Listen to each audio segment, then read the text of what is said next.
Olá, sejam bem-vindos ao canal Fé em Audiobook. Eu sou Dani Mendes e hoje quero compartilhar com vocês 8 razões pelas quais precisamos dos puritanos. Uma reflexão de Jeff Robinson. Muitos anos antes de entrar no ministério vocacionado, eu trabalhei como jornalista no mundo altamente competitivo da mídia secular. Enquanto trabalhava como repórter para um jornal metropolitano diário na Geórgia, uma das minhas colegas progressistas me provocava, de forma bem-humorada, sobre eu ser um garoto conservador, proveniente de uma pequena cidade do norte da Geórgia. Ela dizia: "Sabe o que você é? Você é um puritano." Naquele tempo eu não sabia como responder a esse comentário. Hoje em dia eu o vejo com um grande elogio. Na mente de muitos, o puritanismo é equivalente a um conjunto de regras escrupulosas a serem cumpridas, um cristianismo severo, ou como o inimitável jornalista americano A.J. Mencken ironizou: puritanismo é o medo assombroso de que alguém em algum lugar possa ser feliz. Nas últimas décadas, em grande parte graças ao esforço de publicação do Banner of Truth e da defesa de Martin Lloyd Jones, os puritanos ingleses e americanos têm realizado um retorno significativo entre os evangélicos reformados. Durante os meus anos no seminário, me apaixonei pelos puritanos. Hoje em dia, tenho prazer em ensinar sobre os puritanos e, durante meu tempo como pastor, homens como John Bunyan, Thomas Watson e John Owen estiveram entre os meus pastores através dos seus escritos teológicos profundamente devocionais. Apesar de já mortos, eles certamente ainda falam, e nós precisamos ouvi-los. É sabido que eles podem ter sido algumas vezes excêntricos e com tendências de buscarem extremos. Os puritanos nunca conheceram uma regra que não pareciam apreciar. Eles tinham decididamente uma visão deficiente de recreação e lazer. Os seus escritos tendiam a ser muito extensos, frequentemente declarando e redeclarando o mesmo ponto várias vezes. E a sua tentativa de aplicar conceitos morais às experiências de vida e introspecção espiritual frequentemente não conhecia fronteiras. Por exemplo, Cotton Mather observou certa vez que o seu coração pecaminoso era a causa de uma dor de dente e registrou em seu diário: "Não pequei eu contra os meus dentes? Como? Através de glutonaria pecaminosa e ausente de graça e através do falar pecaminoso", citado em Leland Ryken, Worldly Saints. Eles eram, afinal de contas, pecadores salvos pela graça. Entretanto, apesar de toda a sua humanidade, eles representam um ponto elevado, emprestando uma frase favorita de John Piper: de vida cristocêntrica, bibliocêntrica e vivida corandel. 8 razões. Em nossa era de julgamentos instantâneos, com 140 caracteres, fazendo referência aos textos do Twitter, nós talvez precisemos dos puritanos mais do que nunca. Aqui estão 8 razões para isto. 1. Porque eles tinham maturidade em assuntos que nós não temos. J.I. Packer foi direto ao ponto. A maturidade é composta de sabedoria, boa vontade, resiliência e criatividade. Os puritanos são um exemplo de maturidade. Nós não somos. Nós somos anões espirituais.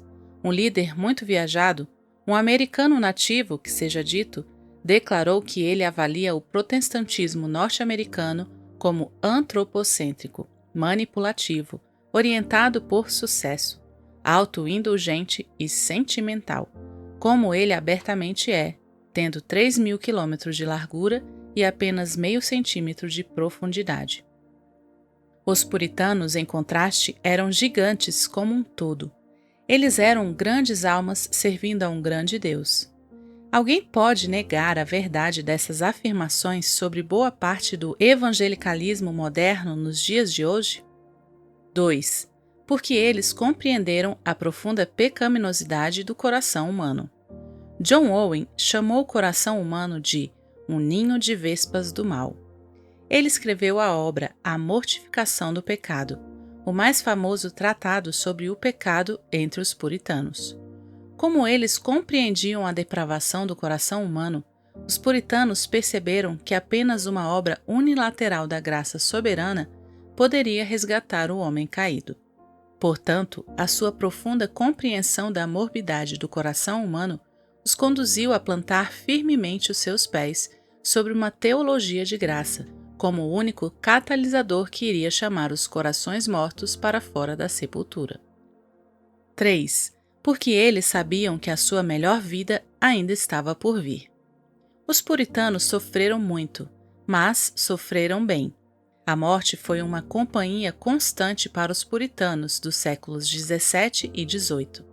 Na Inglaterra, eles enfrentaram perseguições mortais nas mãos da Igreja da Inglaterra, a igreja que eles buscavam purificar. No Novo Mundo, eles enfrentaram um clima muito severo. Packer escreve: facilidade e luxo, tais quais a nossa riqueza nos traz nos dias de hoje, não promovem a maturidade. Dificuldades e lutas, contudo, promovem, e as batalhas dos puritanos contra os desertos espiritual e climático nos quais Deus os colocou produziram uma virilidade de caráter destemido e inaufrágil, elevando-se acima do desencorajamento e dos temores, para os quais os verdadeiros precedentes e modelos são homens como Moisés e Neemias e Pedro depois do Pentecostes e o apóstolo Paulo. 4. Porque eles consideravam a família como uma pequena igreja. Os puritanos, pais de família, estiveram profundamente comprometidos em catequizar os seus filhos e a servir como pastores em seus lares.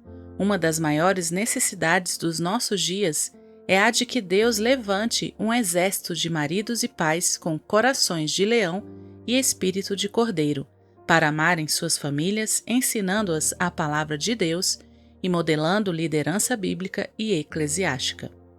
Eu escrevi mais extensamente sobre os puritanos e o discipulado em família neste link. Colocarei o link na descrição do vídeo. 5. Porque eles contemplaram a vida toda sendo vivida corandel, diante da face de Deus. Para os puritanos, tanto da antiga quanto da nova Inglaterra, não existia separação entre o que era sacro e o que era secular. Se eles trabalhavam como ferreiros, o chamado era para ser um ferreiro para a glória de Deus. Se eles trabalhavam no campo das fazendas, eles semeavam e colhiam na dependência de Deus. Os puritanos sabiam vividamente que Deus é onipresente e que não há nenhum centímetro quadrado em toda a criação onde ele não esteja presente ou pelo qual ele não esteja interessado em irradiar a sua glória. Para os puritanos, o trabalho duro era uma parte central da vida cristã, e o que nós chamamos de ética protestante do trabalho é um presente que recebemos deles. 6. Porque eles foram soldados altamente condecorados no campo de batalha espiritual. Eles encaravam os conflitos espirituais como um ponto central do chamado cristão. Como Packer descreveu memoravelmente, eles nunca esperavam avançar um passo sequer sem algum tipo de oposição. Isto é evidente na clássica história alegórica de John Bunyan, O Peregrino, onde cada passo ao longo do caminho para a cidade celestial contava com lutas e temores.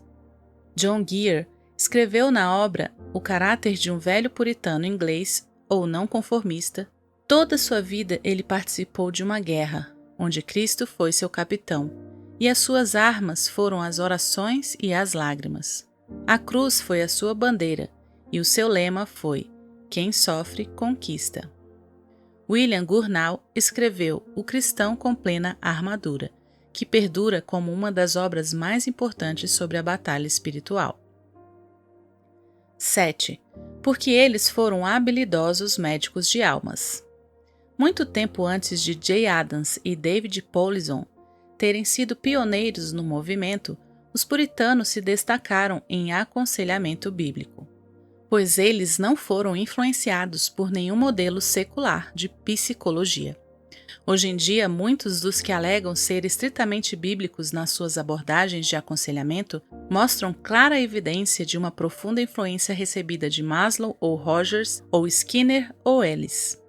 No entanto, os puritanos virtualmente dominavam o campo da cura das almas. Eles não tinham nenhuma competição secular na área do aconselhamento. Portanto, nós precisamos considerar os seus modelos de aconselhamento muito seriamente. 8. Porque eles compreenderam o contentamento em Cristo como a chave genuína para a felicidade. Cristo era suficiente para eles. Ele tinha que ser. Particularmente nas colônias americanas, sem medicina moderna e em tempos onde o alimento era precioso e pouco disponível e a expectativa de vida era cerca de 30 anos. Se uma família tinha 4 filhos, em média 2 iriam morrer no nascimento. A grosso modo, metade das mães morriam durante o parto. Não existia aspirina, nem penicilina, nem cirurgia. Dificuldades financeiras eram comuns. Mesmo assim, os puritanos escreveram frequentemente sobre o contentamento. Dentre os melhores trabalhos já escritos neste tópico estão A Joia Rara do Contentamento Cristão, de Jeremiah Burroughs, e A Arte do Contentamento Divino, de Thomas Watson. Eles viveram com a eternidade estampada em seus olhos. Leia Os Puritanos. John Piper foi moldado por um engajamento muito próximo, cuidadoso e de longas décadas com os puritanos. Ele fala sobre por que precisamos dos puritanos. A minha própria experiência é que ninguém se aproxima da habilidade que eles tiveram em fazer uso do bisturi cirúrgico das Escrituras, para lancetar as úlceras da minha corrupção, cortando os cânceres dos hábitos da minha mente que menosprezam a Deus e amputando os membros da minha desobediência. Eles simplesmente estão em uma classe à parte. Amém. Vão e leiam Os Puritanos. Aqui há uma recomendação de obras dos puritanos que deixarei na descrição do vídeo. De fato, os puritanos são muito necessários numa época como a nossa, em que o evangelho tem sido tão diluído, e tão pervertido, onde há tantas heresias expostas nos púlpitos atuais. Essa é uma das razões pela qual decidi fazer esse canal para divulgar as obras dos puritanos. Então, meus queridos ouvintes, se vocês têm sido abençoados, edificados com as leituras aqui do canal, quero pedir que vocês ajudem a divulgar para que mais pessoas possam ter acesso a essas obras tão maravilhosas dos puritanos. Que Deus te abençoe, que continue edificando sua vida. Até a nossa próxima leitura.